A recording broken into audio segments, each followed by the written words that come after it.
A continuación, salud visual.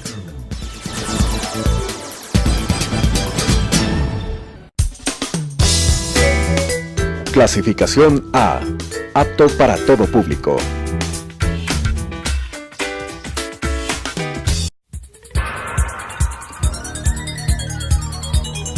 Las opiniones vertidas en este espacio por la producción y dirección del programa son de exclusiva responsabilidad de sus autores y de quienes intervienen en ellos.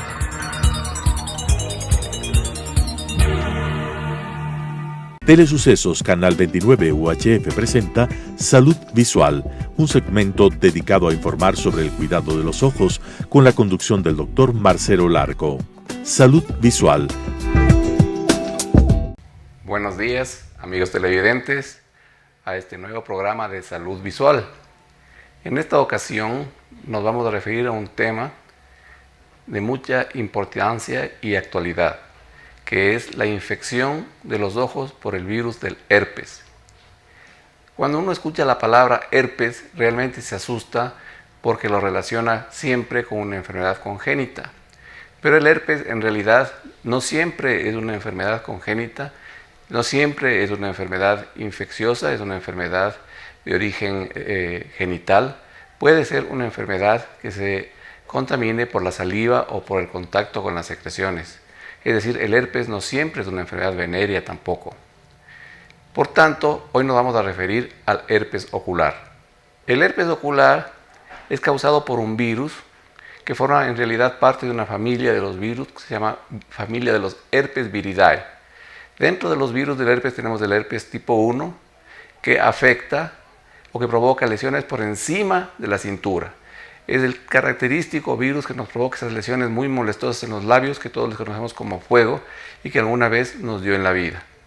También este virus, cuando le gustan los tejidos más fríos como la córnea, que es una parte del ojo que la vamos a ver a continuación, afecta o puede afectar esta estructura tan importante del ojo y eso hace que el paciente puede incluso llegar a la ceguera.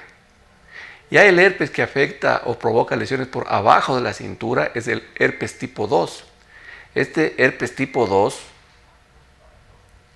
es un virus que se contagia a través del contacto sexual.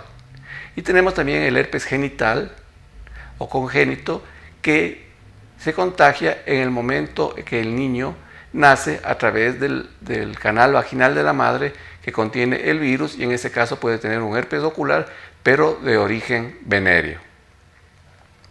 Vamos a colocar la primera diapositiva, por favor. En esta diapositiva podemos observar la parte anterior de un ojo sano en donde se visualiza la córnea, que es esa parte transparente, cristalina totalmente, que tiene la función de dejar pasar la luz y también de enfocar la imagen exactamente en la retina. También tenemos en la parte anterior del ojo las estructuras o los anexos oculares formados por los párpados, por las pestañas, por la conjuntiva, que es esa membrana que tiene esas pequeñas arterias que ustedes lo pueden observar. La siguiente, por favor. Y la córnea, como decía, es un tejido totalmente transparente que tiene la función de permitir que pase la luz sin ninguna dificultad para poder tener una visión completamente nítida. Esa estructura que se ve a continuación de colores es el iris, que de manera similar a un diafragma de una cámara de fotos, regula la cantidad a través de esa abertura central llamada pupila de luz que entra en los ojos. Es decir, cuando estamos en un ambiente muy iluminado, esa pupila se hace pequeña, o cuando estamos en un ambiente muy oscuro, esa pupila se hace grande. Detrás tenemos el cristalino. Pero volviendo a la córnea, es esta estructura la que puede sufrir una infección por el virus del herpes, que no es muy infrecuente. El 80% de los ecuatorianos tenemos el antígeno del herpes, el anticuerpo del herpes. Es decir, en algún momento de nuestra vida estuvimos en contacto con este virus. Sin embargo, la mayoría tuvimos la suerte de enfrentarnos o de ser infectados por virus buenos que no provocan un daño en la córnea. Aquí vemos los efectos terribles que puede provocar el herpes en la superficie del ojo, una ulceración asociada con afinamiento y que incluso ha llevado a la perforación del ojo. Es decir, a este paciente el virus le ha puesto prácticamente en condiciones de perder no solo la visión, sino de perder el ojo. Provoca unas lesiones con una gran exudación, con afinamiento de la córnea con pérdida de la sensibilidad, de tal manera que el paciente incluso no tiene tantas molestias y por eso la enfermedad avanza rápidamente y se vuelve grave. Pero ¿quién es el culpable de este problema? Es el herpes virus, que es una estructura microscópica, mucho más simple que una bacteria. Es una estructura constituida simplemente por una cadena de ácidos nucleicos, es decir, por un material genético, rodeada por una capa de proteínas, que para poder sobrevivir este organismo tan básico requiere ser o invadir una célula, es decir, meterse en otro ser vivo. De tal manera que cuando esté en otro ser vivo, en otra célula, le usa a esta célula, utiliza sus nutrientes y cuando ya no tiene o ya le ha provocado el daño suficiente, ¿qué más comer? Se puede decir, esta célula va a la siguiente y a la siguiente, de esa manera va destruyendo los tejidos uno tras otro. Esa es la característica de las enfermedades virales, que en realidad no tienen tratamiento y que el paciente mejora cuando su sistema inmunológico está en buenas condiciones y puede superar esta infección viral. Estas enfermedades, en la mayoría de los casos que han dañado la córnea, van a requerir un trasplante de córnea, que es una cirugía a la que nosotros le hemos dedicado verdadera pasión a lo largo de nuestra práctica profesional, y en la que buscamos restaurar la visión de nuestros pacientes, cambiando esa córnea que ha sido afectada o que ha sido dañada por este virus y colocando una córnea transparente, como se puede observar en las diapositivas que les estoy presentando. Sin embargo, ese es un virus tan agresivo que incluso puede regresar en el tejido trasplantado. El manejo de los trasplantes de córnea en pacientes que tienen este virus es sumamente complejo debido a que, por un lado, uno tiene que evitar que la córnea sea rechazada por el organismo y para eso se necesitan medicamentos inmunosupresores. Pero estos medicamentos inmunosupresores tienen un efecto favorable para el crecimiento del virus. Es decir, si yo bajo las defensas para que la córnea no se rechace, favorezco que el virus vuelva a aparecer. Entonces los oftalmólogos tenemos que realmente tener mucha destreza. Hasta cierto punto tenemos que tener un poco de suspicacia para aprender a equilibrar y de esa manera evitar el rechazo de la córnea por un lado y por otro lado evitar que el virus se sienta cómodo en un ambiente inmunodeprimido y vuelva a lesionar el ojo.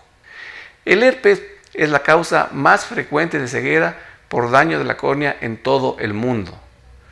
Es una enfermedad realmente frecuente que tenemos que tenerla siempre presente. Cuando usted sienta su ojo rojo, cuando usted tenga un problema generalmente unilateral del ojo, una sensación de cuerpo extraño que no pasa con unas lágrimas artificiales, nunca acuda a una botica en donde le pueden dar un colirio con corticoides, y ese colirio de corticoides puede hacer que una enfermedad localizada se vuelva una enfermedad diseminada que pueda llevarle incluso a la pérdida del ojo. Hay que tener mucho cuidado con los colirios, sobre todo con los colirios que tienen corticoide, porque al bajar las defensas favorecen el crecimiento del herpes. Es un virus súper frecuente. El 70% de la población mayor de 50 años tenemos anticuerpos para el virus del herpes. Es decir, ¿qué queremos decir con esto? Que a lo largo de nuestra vida, prácticamente toda la población llega a contagiarse con el virus del herpes. Me estoy refiriendo al herpes ocular. Eso es importante recalcar, no al herpes de origen genital ni de origen venéreo. Este herpes ocular, que no es ningún virus tranquilo, puede provocar daños severos de la superficie ocular, que pueden incluso llevar a la ceguera. Por ejemplo, si tenemos una lesión inicial por herpes y acudimos a una persona que no tenga la formación de un oftalmólogo y le receta un colirio con un corticoide, una lesión superficial, pasajera, transitoria, que podría ser tranquilamente controlada por el propio organismo, se convierte en una lesión agresiva, profunda, diseminada, que destruye en pocas horas o en pocos días la córnea y que puede llevar inclusive a la perforación ocular y a la pérdida del ojo. Por esto es importante no utilizar un colirio sin la recomendación de su oftalmólogo. Este es un virus inteligente. En realidad, en este artículo se lo correlaciona con la historia de una bailarina que fue una bailarina judía que en los campos de concentración en Holanda en la época de la Segunda Guerra Mundial utilizaba sus dotes, era una chica muy guapa, muy simpática, para bailar con los jefes de los campos de concentración y permitir que fuguen sus compañeros, y finalmente terminó ella fugando. Entonces hace una correlación con el virus, porque este virus cuando ingresa al organismo se vale de los mecanismos defensivos del ojo, los engaña, los utiliza para poder crecer. ¿En qué consiste esto? Que el virus al comienzo no da síntomas, no da molestias, hasta cuando alcanza un número significativo. Y cuando él se siente capaz de diseminar la enfermedad, penetra en el globo ocular. Si en esos momentos que él está proliferando, nosotros administramos un medicamento inmunosupresor, es decir, un corticoide, por una mala indicación, favorecemos la proliferación de este virus que se va a meter en el ojo y va a destruir el globo ocular. ¿Qué tipos de virus tenemos? Tenemos el virus del herpes tipo 1 que provoca el herpes ocular o el herpes labial.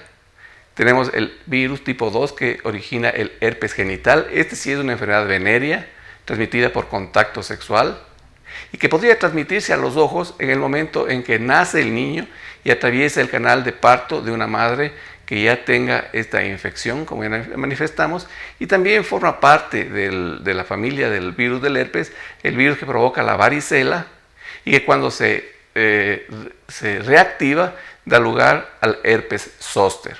Pero el que más afecta la superficie de los ojos es el virus tipo 1 o herpes ocular. Entonces, en este cuadro hemos intentado describir la historia natural de esta enfermedad.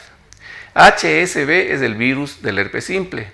Este virus del herpes simple, al entrar en contacto con nuestro cuerpo, provoca una infección primaria que generalmente es asintomática. Tenemos una leve conjuntivitis, una irritación que no nos deja ningún problema. Sin embargo, este virus no es que abandona el organismo. Este virus se va por el nervio hasta un ganglio que tenemos en la parte anterior del oído que se llama ganglio de Gasser y que es un ganglio del nervio trigémino y se queda latente. Puede quedarse toda la vida. Sin embargo, por respuestas defensivas del organismo, no es atacado por el organismo y entra en un estado de latencia, en un estado de que se quede el virus inerme sin dar ningún tipo de problema.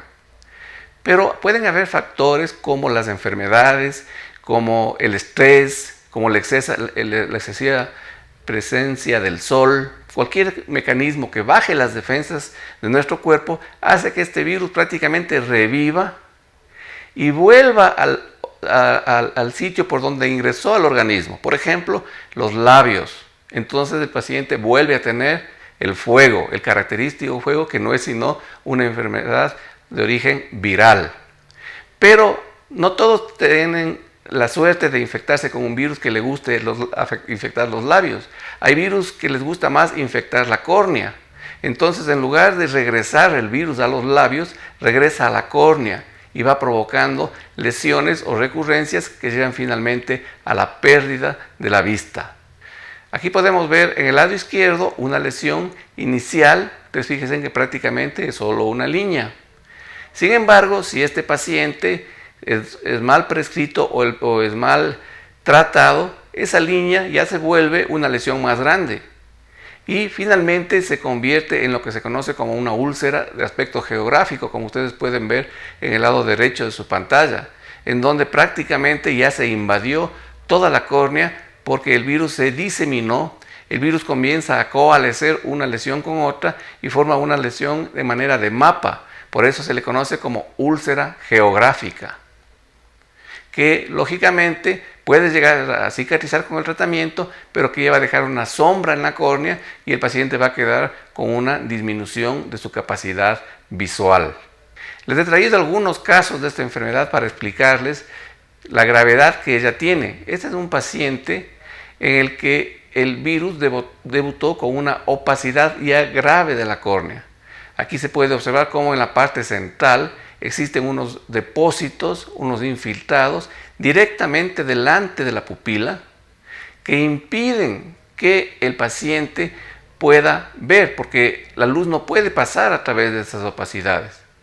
Y por otro lado, la córnea comienza prácticamente a desleírse, a hacerse lo que nosotros los oftalmólogos conocemos como melting corneal, es decir, este virus va destruyendo las capas una por una y le va haciendo a la córnea más fina hasta que se hace un agujero y comienza a salir por ahí el contenido del globo ocular.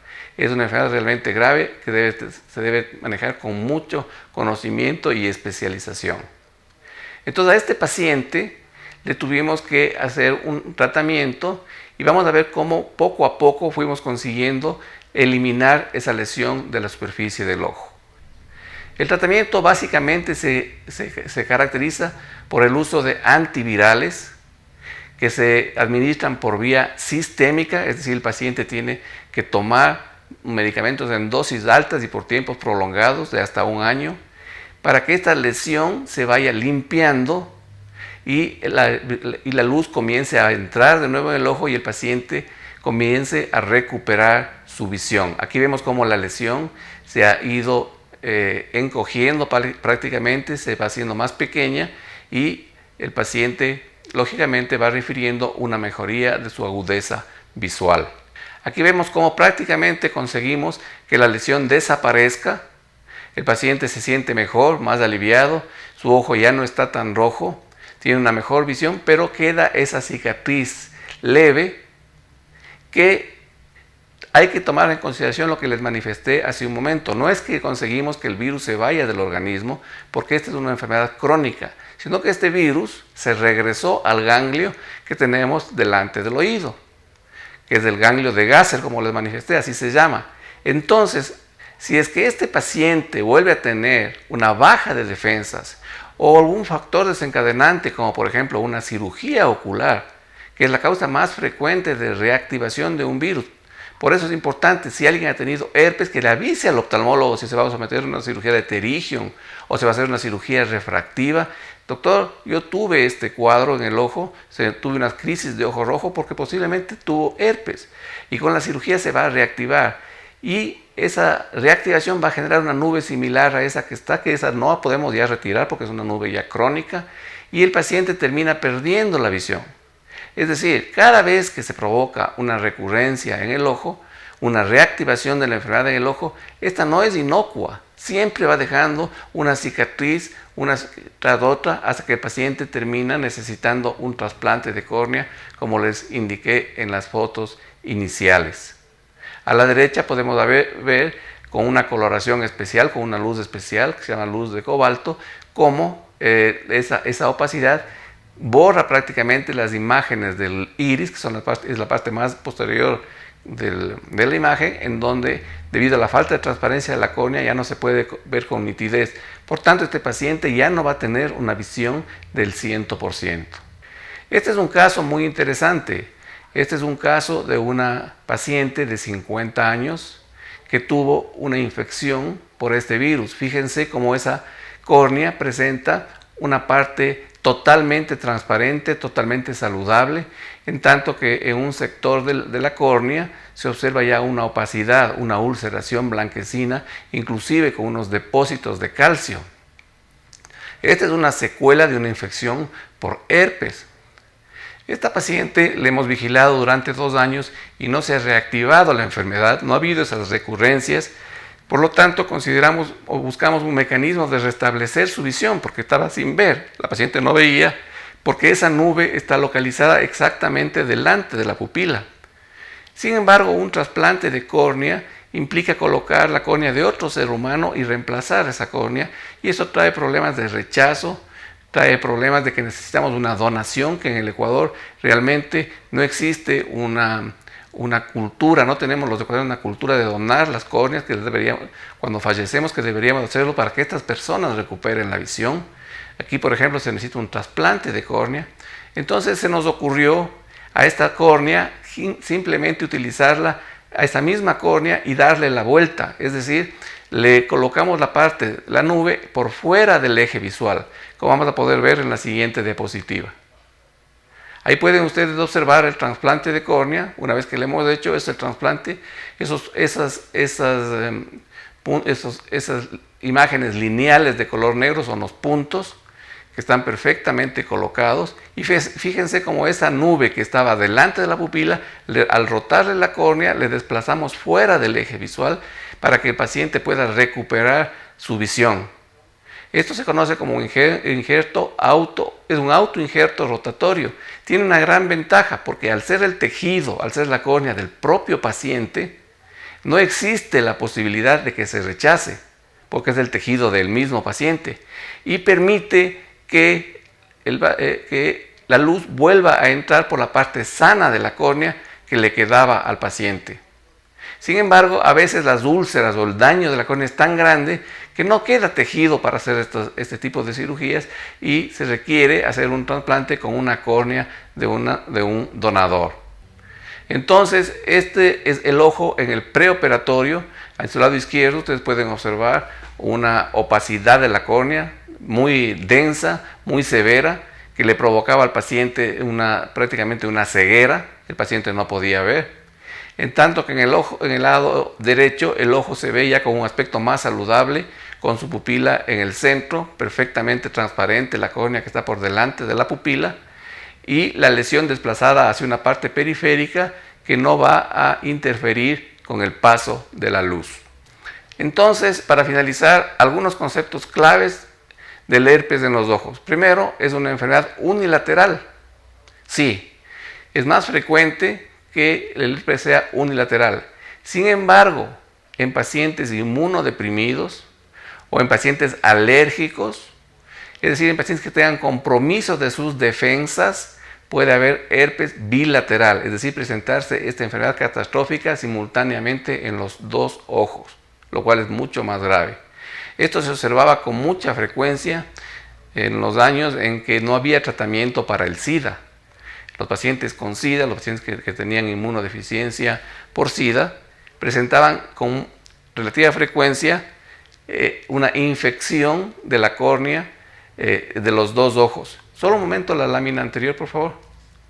También es importante recalcar que el factor desencadenante más frecuente es una cirugía ocular, por eso avisar al médico que se tiene o que se ha tenido infecciones por herpes. Tomar en consideración que los niños, esta enfermedad es mucho más agresiva y que esas nubes no solamente que van a provocar pérdida de la visión, sino ojo vago. ¿Qué significa eso? Que si el niño es operado, aunque quede la córnea transparente, ese ojo ya no va a funcionar porque perdió su época maravillosa de desarrollo visual.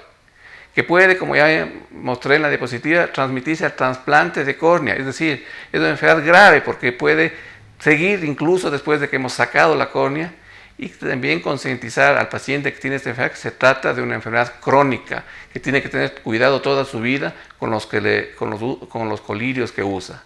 El objetivo de esta conferencia ha sido transmitirles la necesidad del uso responsable de los colirios.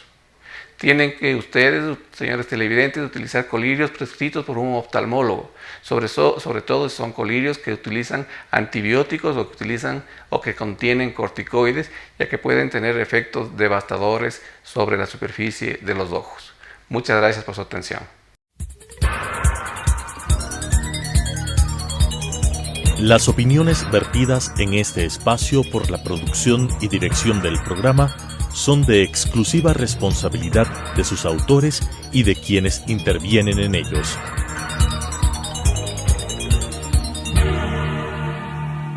Telesucesos Canal 29 UHF presentó Salud Visual, un segmento dedicado a informar sobre el cuidado de los ojos con la conducción del Dr. Marcelo Larco. Salud Visual,